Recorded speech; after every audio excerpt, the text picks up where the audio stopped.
বর্তমানে বাংলাদেশের রাজনীতিতে রাষ্ট্রপতির পদত্যাগ নিয়ে আলোচনা হচ্ছে। শোনা যাচ্ছে যে আগামী শুক্রবার উনি পদত্যাগ করবেন। পত্রিকায় দেখলাম স্বরাষ্ট্রমন্ত্রী সালাউদ্দিন আহমেদ বলছেন রাষ্ট্রপতি চাইলে নিজ উদ্যোগে পদত্যাগ করতে পারেন। তো এটা থেকে একটু ক্লিয়ারই বোঝা যাচ্ছে যে সরকারও চাচ্ছে যে রাষ্ট্রপতি পদত্যাগ করুক। কিন্তু যেটা নির্বাচনের আগে যে বিষয়টি ছিল, ছাত্র অভ্যুত্থানে যারা ছিল তারা, ইনকিলাব মঞ্চ, আরও অনেকেই যারা অ্যান্টি শেখ হাসিনা ছিলেন, তারা সবাই কিন্তু রাষ্ট্রপতির পদত্যাগ চেয়েছিলেন, তার বিচার চেয়েছিলেন। কিন্তু বিএনপি একমাত্র দল, তারা এটি চায়নি।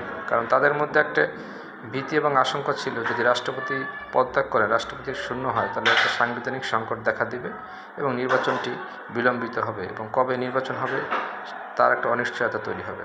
এই জন্য বিএনপি রাষ্ট্রপতির পদত্যাগ চায়নি এবং সেই চাওয়াটাই পূর্ণ হয়েছে। রাষ্ট্রপতি পদত্যাগ করেনি নির্বাচনের আগে, যদিও রাষ্ট্রপতি ঘোষণা দিয়েছিলেন যে উনি নির্বাচনের পরে উনি পদত্যাগ করবেন, উনি আর এই পদে থাকবেন না। কিন্তু গত 5 মাসে এই বিষয়টি নিয়ে তেমন আলোচনাই হয়নি, বরং দেখা গেছে রাষ্ট্রপতির সাথে একটা স্বাভাবিক সম্পর্ক ছিল। মালয়েশিয়ার বা চায়না সফরের আগ পর্যন্ত, চায়না সফরের পরে প্রধানমন্ত্রী রাষ্ট্রপতির সাথে সে আনুষ্ঠানিক সাক্ষাৎ করেননি। তো বিষয়টি নিয়ে দিন যত যাচ্ছে তত বোধহয় সরকারের সাথে রাষ্ট্রপতির একটা টানপোড়েন তৈরি হচ্ছে। বিষয়টি যখন শোনা যাচ্ছে যে সাবেক প্রধানমন্ত্রী শেখ হাসিনা বাংলাদেশে ফিরে আসবেন, সরকার বোধহয় একটু নড়েচড়েই বসেছে। কারণ সরকার চিন্তা করতেছে, প্রেসিডেন্ট শাহাবুদ্দিন চুপ্পু, উনি শেখ হাসিনার আমলে নিয়োগপ্রাপ্ত এবং ওনার খুব আস্থাভাজন ছিলেন। উনি যদি আবার ব্যাক করে, স্বাভাবিকভাবে একটা বেনিফিট পাবে, হয়তো একটা পাল্টা অভ্যুত্থান একটা আশঙ্কা থাকতে পারে। এবং এর কারণেই হয়তো বা বিএনপি চাচ্ছে না যে রাষ্ট্রপতি কন্টিনিউ করুক। এবং বিএনপি এখন একটি আরও বিপদে আছে। সেনাপ্রধান যে আছেন, উনি যদিও শেখ হাসিনার উনি আত্মীয়, কিন্তু অভ্যুত্থানে শেখ হাসিনাকে উনি সমর্থন করেননি। স্বাভাবিকভাবে যদি দেশে ফিরে আসেন শেখ হাসিনা, স্বাভাবিকভাবে একটা আত্মীয়তার সম্পর্ক তো আছেই। বিএনপি একটা আশঙ্কা করে, একটা ভীতির মধ্যে থাকবে যে কোনো একটা অভ্যুত্থান ঘটে কিনা। কিন্তু আসলে এখানে কিছু করার থাকবে না বিএনপির।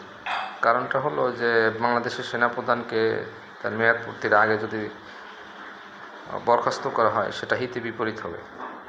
আগামী বছর পর্যন্ত, আগামী জুন পর্যন্ত বিএনপিকে এই ভীতি এবং আশঙ্কার মধ্যেই থাকতে হবে। রাষ্ট্রপতি পদত্যাগ করলে হয়তো বিষয়টি অত আলোচিত হবে না, কারণ ছাত্র এবং যারা আছেন এবং যারা বিরোধী দলে যারা আছেন, তারাও চায় রাষ্ট্রপতির পদত্যাগ। কিন্তু সেনাবাহিনীর বিষয়টি তো আসলে তারা চাবে না। অনেকে যেটা বলেন যে, অনেকে বলেন, আসলে এর তো কোনো প্রমাণ নেই যে জামাত ইসলামের সাথে সেনাপ্রধানের একটা সম্পর্ক আছে। সম্পর্ক মানে হয়তো একটা যেহেতু সেনা অফিসারদের মধ্যে অনেকে জামাতপন্থী আছে, সেইভাবে একটা সম্পর্ক তৈরি হতে পারে। তো সরকার কিন্তু একটা ভয়ের মধ্যেই আছে বোঝা যাচ্ছে। এখন যদি রাষ্ট্রপতি পদত্যাগ করে, তাহলে আসলে বিষয়টি আরও ক্লিয়ার হবে। আর সবচেয়ে বড় কথা, আরও যে বিষয়টি হলো, সাবেক প্রেসিডেন্ট জিয়াউর রহমানের যে হত্যাকাণ্ডে জড়িত মেজর মোজাফফর হোসেন, উনি কিন্তু গ্রেপ্তার হয়েছেন। যেটা বলা হচ্ছে যে জেনারেল মাসুদউদ্দিন আহমেদের মোবাইল কল লিস্ট থেকে ওনাকে ট্র্যাক করা হয়েছে। ব্যাপারটা এরকম নাও হতে পারে। ব্যাপারটা এরকম হতে পারে যে যেহেতু শেখ হাসিনা প্রত্যার্পণ করতে যাচ্ছেন, উনি ঘোষণা দিয়েছেন 22 ডিসেম্বর উনি দেশে আসবেন। তো বিষয়টি নিয়ে আলোচনা হচ্ছে। সরকারকেও একটু মানুষ মনে করতে যে সরকার এটা ট্যাকেল দিতে পারবে কি না পারবে, এই জন্য হয়তো বা এই বিষয়টি সামনে এসছে। হয়তো বা এই বিষয়টি, শেখ হাসিনার বিষয়টি না থাকলে হয়তো মেজর মুজাফফরকে গ্রেপ্তার নাও করানো হতো।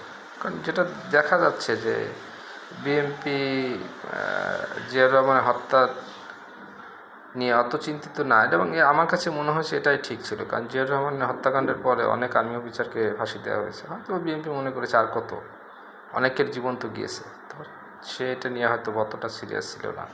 কিন্তু শেখ হাসিনা হয়তো ওনার স্বভাব সিদ্ধ যে ক্যারেক্টার, এখানে উনি বলেছেন যে বিএনপি তো জিয়াউর রহমানের বিচার করেনি।